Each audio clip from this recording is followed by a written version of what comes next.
Good morning, students. Today's our topic is energy resources. Okay. In last class, I had sent you the notes related to the minerals, and today we will discuss about the energy resources. Okay. So in energy resources, there are two types of resources: conventional and non-conventional. Okay. Conventional resources, which can be said that it is a non-renewable, on non-conventional resources which can be said that it is renewable resources. So there are some examples of conventional like coal, petroleum, natural gas, electricity, है ना, cattle डंग के, firewood. और non conventional में है solar, wind, tidal, geothermal, biogas and atomic energy. So let's start our today's topic. First is conventional source of energy. Okay, in this topic we will read about coal, petroleum, natural gas and electricity. Okay, our first is coal.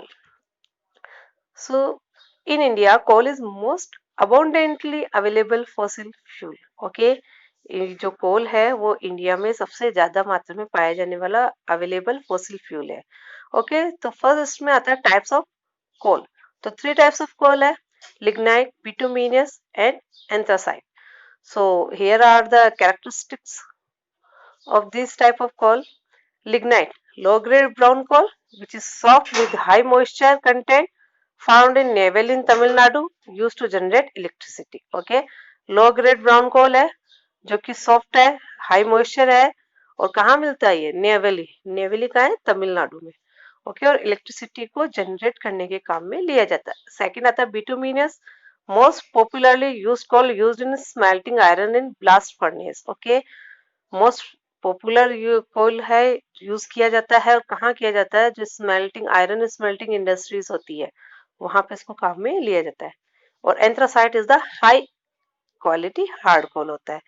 Okay, इस कहाँ कहाँ मिलता है देखो, तो metallurgical coal founded Damodar valley, West Bengal and Jharkhand में. Important coal field अपना Jharia, Raniganj and Bokaro. तो देखो झरिया है, रानीगंज है. रानीगंज आपके जैसे वेस्ट बंगाल है, झरिया बोकारो झारखंड वगैरह में है. Okay, Godavari Mahanadi, Son and Wardha valley also contain coal deposits. तो these are the areas, okay, कि where coal is found. Now there are two age of coal: Gondwana age and tertiary age. Here I have written only tertiary age, but I want to tell you that there are two ages of coal: Gondwana age and tertiary age. Gondwana age coal is found in Damodar River Valley. Okay, and it is 200 million years old. 200 million year old है Gondwana as का कोल.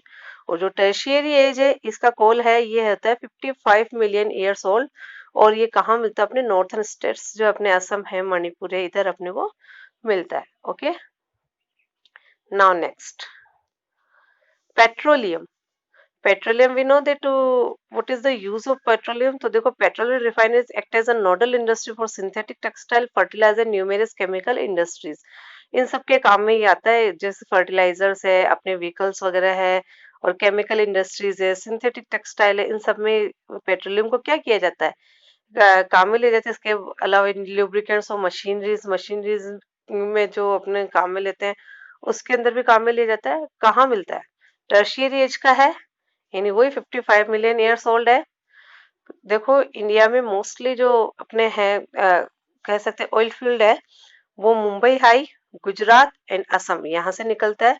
ठीक है, तो जिसमें से 63% petroleum comes from Mumbai high. Mumbai high से कितना निकलता है? 63%. गुजरात में अंकलेश्वर है, वहां से 18%.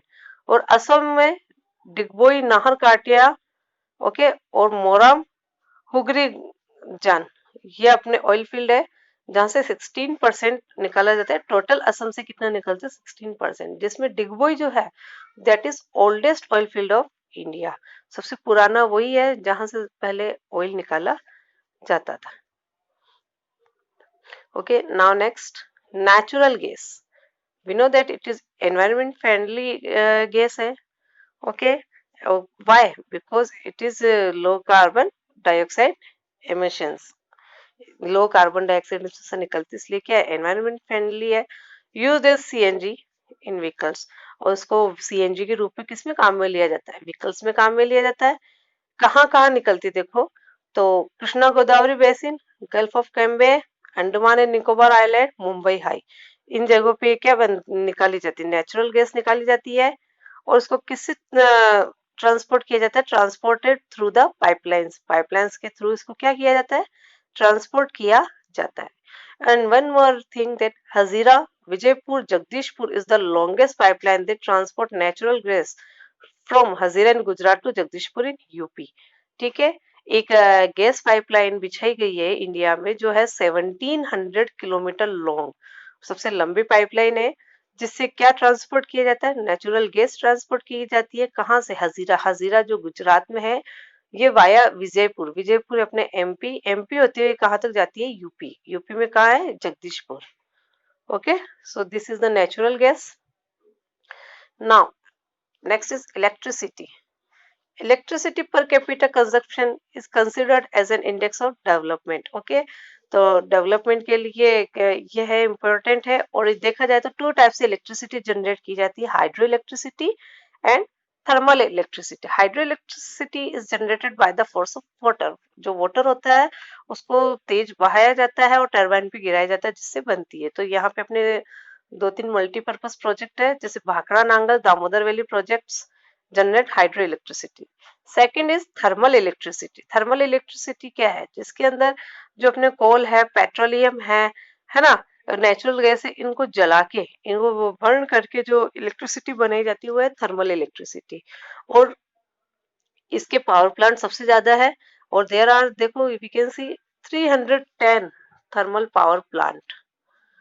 कितने हैं अपने, 310 थर्मल पावर प्लांट है टोटल इंडिया में।